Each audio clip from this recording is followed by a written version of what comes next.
Hello, everyone. Welcome back to the Jane and Alex podcast. I am so happy to be here with you today. Hello, everyone. It is great to be back. I am Alex, and as always, I am joined by Jane. Hi, Alex. How are you doing today? You look very energetic. I am doing fantastic, Jane. Thank you for asking. I had a great cup of coffee this morning, and I am ready to talk about English. How about you? I am doing well, too. I am very excited about today's topic. I think this is something every English learner wants to know. Oh, absolutely. This is probably the number one question we get from our listeners. Everyone wants to know this secret. Exactly. So, Alex, tell us, what is the topic for today's episode? Today, we are going to talk about how to speak English like a native. Wow, that is a big topic. How to speak English like a native. It sounds like a dream for many people. It is a big dream, Jane, but it is also a very achievable goal. It just takes practice and understanding a few key secrets. Secrets. I love secrets. Are you going to share the secret sauce with us today? I certainly am. We are going to break it down. We'll talk about pronunciation, vocabulary, and most importantly, the flow of speech. The flow of speech. That sounds interesting. But before we dive in, Alex, I have a question. Go ahead, Jane. What does it actually mean to speak like a native? Does it mean having a perfect accent? Does it mean never making grammar mistakes? That is such a good question to start with, and the answer might surprise you. Speaking like a native does not mean being perfect. Really? It doesn't? No, not at all. Native speakers make grammar mistakes all the time. We interrupt ourselves, we change our sentences in the middle, we use slang. That is true. I hear native speakers say, me and him went to the store instead of he and I went to the store. Exactly. That is a classic example. If you speak too perfectly, like a grammar textbook, you might actually sound unnatural. So sounding like a native is actually about sounding natural and relaxed? Yes, it is about communication, connection, and comfort. It is about how you connect your words and how you express your feelings. I like that definition. It makes it feel less scary. It feels more possible. It is very possible. So let's start with the first big secret. Are you ready? I am ready. What is the first secret? The first secret is something called reductions. Reductions? That sounds like cooking, like reducing a sauce. It is a little bit like cooking. You are boiling the words down to make them smaller and faster. In English, we rarely say every single word clearly in a casual conversation. Can you give us an example? I think I know what you mean, but examples always help. Sure, let's look at the phrase going to. If I'm writing a formal letter, I write, I am going to the store. Right. I am going to the store. But in spoken English, especially fast native English, we almost never say it that way. We say, I'm gonna go to the store. Gonna. I hear that all the time in movies. Yes, going to becomes gonna. This is a reduction. It makes the sentence flow smoother. So instead of, I am going to eat lunch, I should say, I'm gonna eat lunch? Perfect. You sound more natural already. Let's try another one. What about want to? Oh, I know this one. Want to becomes wanna. Yes, I want to go home becomes I wanna go home. I wanna go home. It feels much faster to say. It is faster, and it helps you keep up with the rhythm of English. English is a stress-timed language. We rush through the small words to get to the big, important words. That is a really important point. We rush through the small words. So words like to and the, we don't pronounce them strongly? Exactly. We squash them. For example, look at the word and. Usually we just say n. Just the sound mm? Yes. Listen to this. Fish and chips. Fish and chips. Black and white. Black and white. Rock and roll. Rock and roll. Wow. I never realized I was doing that, but it sounds so robotic if I say rock and roll. It does. It sounds like a robot. I like rock and roll. No, you want to say I like rock and roll. Okay, so reductions are key. Gonna, wanna, and shortening small words. Are there any other common ones? There is one that learners often miss. It is have got to. Have got to. That means need to, right? Or must? Yes, I have got to leave now. But a native speaker will say, I gotta leave now. Gotta. G-O-T-T-A. I gotta go. I gotta go. You gotta see this movie. We gotta talk. That is so common. I hear that everywhere. So Jane, let's practice. I will give you a robot sentence and you turn it into a native sentence using reductions. Ready? I am ready. Give me the robot sentence. Robot sentence. I am going to buy a cup of coffee because I want to wake up. Okay, let me think. I'm gonna buy a cup of coffee because I want to wake up. That was good, but we can go even further. Cup of coffee usually sounds like cup of coffee. Cup of coffee. Okay, let me try again. I'm gonna buy a cup of coffee because I want to wake up. Boom, that sounds native. I'm gonna buy a cup of coffee because I want to wake up. It feels good to say it that way. It flows. It does, and notice you also shortened because to cuz. Yes, cuz. That is very common too. So that is the first step, reductions. Don't be afraid to squeeze words together. It is not lazy, it is efficient. Efficient. I like that. We are being efficient speakers. Okay, Alex, what is the second secret to speaking like a native? The second secret is about vocabulary, but not big, fancy vocabulary. It is about phrasal verbs. Oh no, phrasal verbs. I know many students struggle with these. I know, they can be tricky, but native speakers use them constantly. In fact, we prefer them over formal verbs in daily conversation. Can you explain what a phrasal verb is for our new listeners? Sure, a phrasal verb is a verb plus a preposition, like get up, turn on, look for, or run out. And the meaning changes when you add the preposition, right? Exactly. Look means to see with your eyes, but look for means to search, and look after means to take care of someone. It is crazy how one little word changes everything. It is, but here is the secret. Native speakers use phrasal verbs for casual situations and Latin-based verbs for formal situations. Latin-based verbs? You mean the bigger, more complex words? Yes. For example, the word extinguish. It means to put out a fire. Extinguish is formal. Put out is the phrasal verb. So if my kitchen is on fire, I shouldn't yell, "Please extinguish the fire." You could, but it sounds like you are reading a safety manual. A native speaker would scream, "Put out the fire." That makes sense. Put out is faster and more natural. Let's look out another one. Imagine you are waiting for a friend.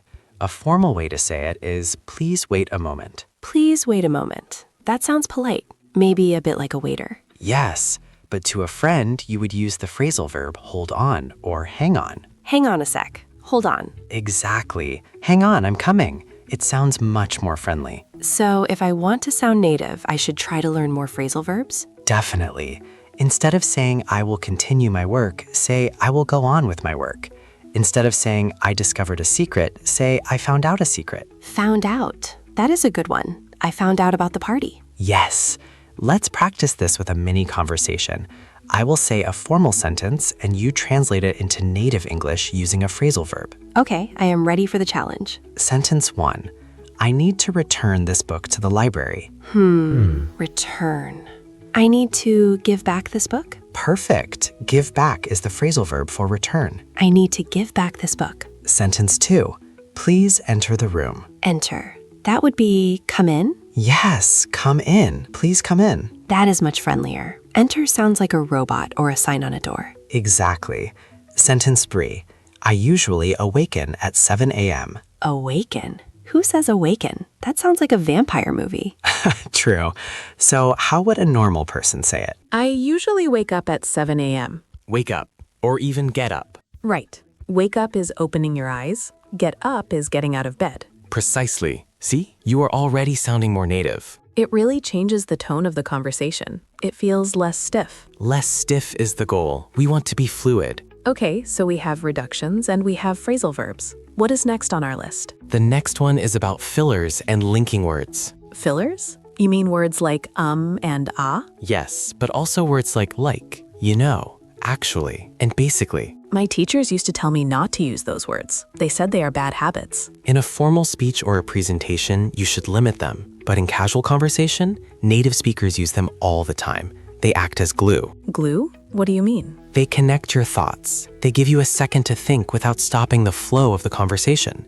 If you just stop talking to think, it feels awkward. There is silence. That is true. Silence can be scary. But if you use a filler, you hold the floor. You keep the conversation moving. So instead of silence, I can say, you know. Exactly. For example, I was going to the store and, I realized I forgot my wallet. You know makes it feel like you are inviting the other person into the story. It does. It builds a connection. Another great one is actually. How do we use actually? We use it to correct something or to introduce a surprising fact. Do you like coffee? Actually, I prefer tea. Actually, I prefer tea. That sounds polite too. It softens the no. Yes, if you just say, no, I prefer tea, it can sound a bit blunt. Actually makes it softer. What about the word like? Young people use it a lot. Everyone uses it. We use it to estimate things or to report what someone said. It was like $5, or she was like, no way. She was like, no way. That means she said no way. Exactly. Using be like instead of said is very common in storytelling now. Okay, so let's try to put this into a practice conversation. Let's pretend we are making plans for the weekend. Great idea. I will start.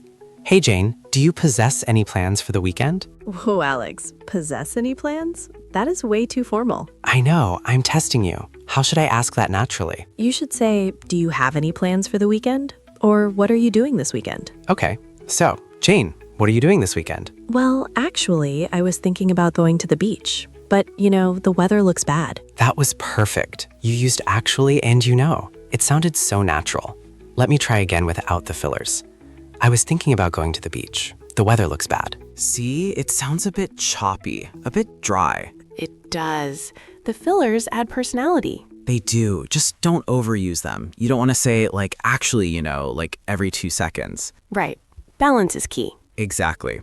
Now let's move to a very important topic, intonation and stress. The music of the language. Yes, English is a musical language. We go up and down, we make some parts loud and some parts quiet. This is hard for students whose native language is very flat or monotone. It is very hard, but if you speak English with a flat voice, you can sound bored or even rude. Can you show us an example? Sure, let's take the word really. Really? If I say it with a flat voice going down, really. It sounds like you don't care, or maybe you are disappointed. Now if I go up, really? Now you sound surprised. You are interested. Now if I go up and down, really? That sounds suspicious, like you don't believe me. Exactly. One word, 3 different meanings, just by changing the music. So we need to use our voice to show emotion. Yes, and we also use stress to highlight the important information.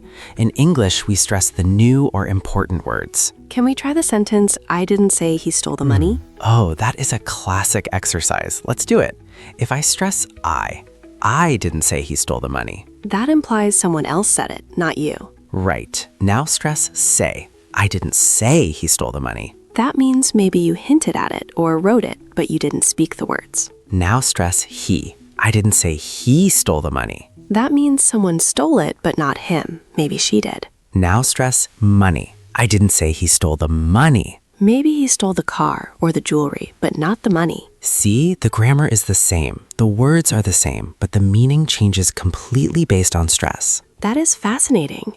So learners should focus on emphasizing the most important word in the sentence. Yes, think about what you want the other person to understand. Make that word bigger, louder, and longer. Bigger, louder, longer. That is a good rule. It helps you sound confident, and confidence is a huge part of sounding native. Speaking of confidence, Alex, what about mistakes? I think fear of mistakes stops people from sounding natural. You are 100% right, Jane. This is the biggest barrier. Perfectionism is the enemy of fluency. Perfectionism is the enemy of fluency. I love that quote. Can you explain it? If you are constantly thinking about grammar rules in your head while you speak, you will hesitate, you will pause, you will lose the flow. But if I don't think about grammar, I will make mistakes. And that is okay. Native speakers make mistakes, or we speak in fragments.